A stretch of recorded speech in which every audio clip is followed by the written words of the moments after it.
Hi friends, welcome back to Sarbath kit channel. நான் கார்த்திகா முத்து. இன்னைக்கு ஒரு சூப்பரான மோர் மிளகாய் வத்தல் தாங்க பார்க்க போறோம். இந்த மோர் மிளகாய் நல்லா கிறிஸ்பியா எப்படி நம்ம வீட்டிலே ப்ரிப்பேர் பண்றதுன்ற பார்க்கலாங்க. ஸோ இந்த மோர் மிளகாய் பழைய சாதத்து கூட, தயிர் சாதத்து கூட, ரச சாதத்து கூட எல்லாத்துக்கூடையும் ரொம்ப சூப்பரா இருக்கும். வாங்க பார்க்கலாம். மோர் மிளகாய் வத்தல் பண்றதுக்கு நான் இன்னைக்கு 2.5 கிலோ அளவுக்கு குண்டு மிளகாய் வாங்கியிருக்கேங்க. இதை நல்லா கிளீன் பண்ணிக்கோங்க. பண்ணிட்டு இதுல காம்பு கொஞ்சம் நீட்டா இருக்கும். ஸோ அதை இந்த மாதிரி சிசர் வச்சு சின்ன சின்னதா கட் பண்ணிக்கலாங்க. ரொம்ப ஓட்ட கட் பண்ணக்கூடாது, ஓரளவுக்கு நீட்டா இருக்கிறப்பயே கட் பண்ணிக்கலாங்க. நெக்ஸ்ட் மிளகாயை இதே போல நீங்க சிசர் வச்சு இல்ல கத்தி வச்சோ லைட்டா கீறி விட்டுக்கோங்க. இது மாதிரி பண்ணும்போது உள்ளுக்குள்ள அந்த மோரெல்லாம் போயிட்டு நல்லா புளிப்பு காரம் எல்லாமே மிக்ஸ் ஆகி உங்களுக்கு ஒரு சூப்பரான மோர் மிளகாய் கிடைக்குங்க. நான் இதே போல எல்லா மிளகாயுமே இந்த மாதிரி ஃப்ரண்ட்ல கட் பண்ணிக்கிறேங்க.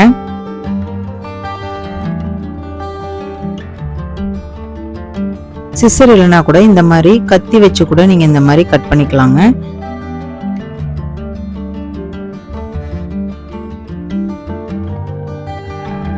நெக்ஸ்ட் நான் இன்னைக்கு ஒரு 1/4 கிலோ அளவுக்கு புளி எடுத்திருக்கேங்க. ஸோ இதை ஒரு அகலமான பாத்திரத்துல போட்டுக்கோங்க. இதுல சுடு தண்ணி ஊத்திட்டு நல்லா ஒரு 1/2 மணி நேரத்துக்கு ஊற வச்சுக்கலாங்க.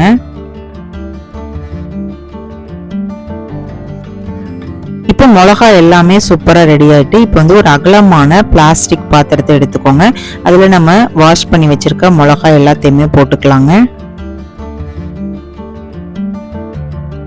இப்போ 1/2 மணி நேரம் ஆயிடுச்சுங்க. புளி நல்லாவே ஊறிச்சு. இதை நல்லா கரைச்சி தண்ணியா எடுத்து வச்சுக்கலாங்க.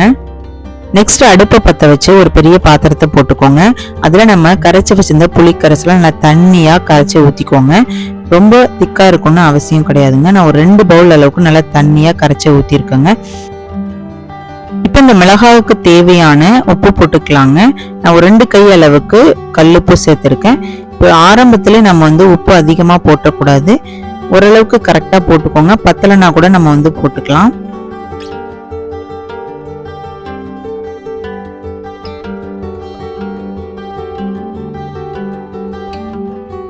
இப்ப இந்த புளி கரைசலை நல்லா கரண்டி வச்சு மிக்ஸ் பண்ணி விட்டுட்டு கொஞ்ச நேரம் வெயிட் பண்ணலாங்க.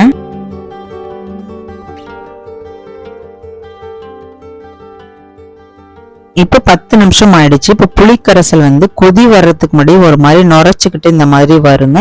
ஸோ இதுதான் கரெக்டான ஸ்டேஜ். இந்த ஸ்டேஜ்ல அடுப்பை ஆஃப் பண்ணிடலாங்க. இப்போ கொதிக்க விடாம இந்த புளிக்கரைசல் அப்படியே சூடோட அந்த மிளகாயில அப்படியே ஊத்திக்கலாங்க.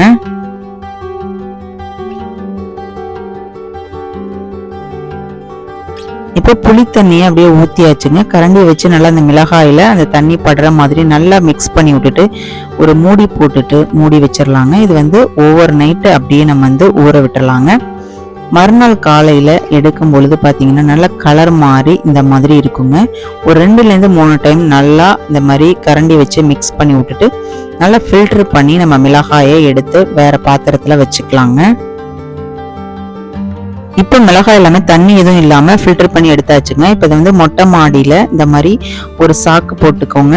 இந்த மாதிரி போட்டுட்டு எல்லா மிளகாயுமே தனித்தனியா இந்த மாதிரி காய வச்சுக்கணுங்க.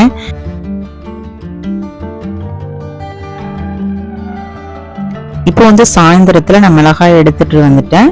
இதை அதே புளி தண்ணியில இதை மாதிரி கொட்டிட்டு நல்லா மிக்ஸ் பண்ணி விட்டுருங்க. நெக்ஸ்ட் இப்போ இந்த மிளகாய்க்கு நம்ம மோர் அடிச்சு ஊத்த போறோங்க. நான் இன்னைக்கு 2 லிட்டர் அளவுக்கு நல்ல புளிப்பான தயிர் எடுத்திருக்கேங்க. இது கட்டிகள் எதுவும் இல்லாம மிக்ஸி ஜார்ல போட்டு நல்லா 2 பல்ஸ் மோடு கொடுத்து எடுத்துக்கலாங்க.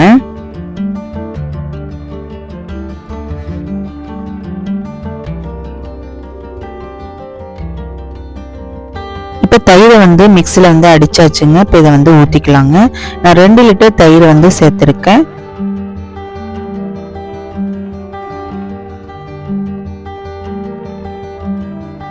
இப்போ எல்லா தயிருமே அந்த மிளகால படுற மாதிரி நல்லா மிக்ஸ் பண்ணி விட்டுருங்க. இப்போ இதை மூடி போட்டுட்டு ஓவர் நைட்டு ஊற வச்சிடலாம். இப்போ மறுநாள் காலையில இதே போல நம்ம இந்த மிளகாயை நல்லா மிக்ஸ் பண்ணி விட்டுட்டு ஃபில்டர் பண்ணி எல்லா மிளகாயும் தண்ணியில இருந்து தனியா எடுத்துக்கலாங்க. இப்போ மிளகாய் எல்லாத்தையுமே எடுத்தாச்சுங்க. இப்போ அதே சேமா மொட்டை மாடியில இந்த மாதிரி காய வச்சுக்கணும். இதே போல ஒரு 5 நாள் வந்து மிளகாயை வந்து நல்லா காய வச்சுட்டு மறுபடியும் அந்த மோர் தண்ணியில ஊற போடணுங்க. நான் வந்து ஒரு 5 நாள் ஃபுல்லாவே காய வச்சுட்டு இப்ப வந்து 6வது நாள் வந்து அந்த மோர்ல வந்து தண்ணி எல்லாமே வத்தி போய் மிளகாயில நல்லா சாந்து போய் இருக்குங்க. இப்போ இந்த மிளகாயை வந்து மறுபடியும் ஃபில்டர் பண்ணி நம்ம வந்து எடுத்து வச்சுட்டு மொட்டை மாடியில காய வைக்கணுங்க. இனிமே வந்து நம்ம ஊற வைக்க தேவையில்லை. நான் மறுபடியும் ஒரு 5 நாள் வந்து நல்ல வெயில்ல காய வச்சிருக்கேங்க. அவ்வளவுதாங்க. 5 நாள் கழிச்சு பாத்தீங்க அப்படின்னா மிளகாய் வந்து நல்லா முறுமுறுப்பா சூப்பரா ரெடி ஆயிட்டுங்க. இந்த மோர் மிளகாயை நல்லா ஏர் டைட்டான பாக்ஸ்ல போட்டு வச்சுட்டீங்க அப்படின்னா 2 வருஷம் இல்ல 3 வருஷம் இல்லைங்க, சூப்பராகவே இருக்குங்க. இன்னைக்கு சூப்பரான மோர் மிளகாய் வத்தல் சூப்பரா ரெடி பண்ணியிருக்கோங்க. இப்போ வாங்க இதை பொரிச்சுக்கலாம். அடுப்பு பற்ற வச்சு ஒரு கடாயை வச்சுக்கோங்க. அதுல தேவையான அளவுக்கு எண்ணெயை ஊற்றி எண்ணெய் நல்லா சூடு வந்ததுக்கு அப்புறம் நம்ம ரெடி பண்ணி வச்சிருந்த மோர் மிளகாய் போட்டுட்டு ஒரு 2 நிமிஷத்துக்கு நல்லா இந்த மாதிரி வதக்கிக்கோங்க. இப்போ உங்களுக்கு ப்ரௌன் கலர் ஆனதுக்கு அப்புறம் அடுப்பை ஆஃப் பண்ணிருங்க. ஆஃப் பண்ணிட்டு ஒரு 5 நிமிஷம் கழிச்சு எடுத்து பாத்தீங்க அப்படின்னா வெளியில நல்லா கிறிஸ்பியா உள்ளுக்குள்ள எண்ணெய் எல்லாம் குடிச்சிட்டு செம்மையா மோர் மிளகாய் ரெடி ஆயிட்டுங்க. இந்த மோர் மிளகாய் பழைய சாதத்து கூட எல்லாம் தயிர் சாதத்து கூட எல்லாம் சாப்பிடும்போது டேஸ்ட் ரொம்ப சூப்பரா இருக்குங்க. கண்டிப்பா ஒரு டைம் நீங்களுமே ட்ரை பண்ணுங்க. உங்களுக்கு இந்த வீடியோ பிடிச்சிருச்சு அப்படின்னா ஒரு லைக் பண்ணிட்டு உங்களோட ஃப்ரெண்ட்ஸ் அண்ட் ஃபேமிலிக்கு ஷேர் பண்ணுங்க. தேங்க்யூ.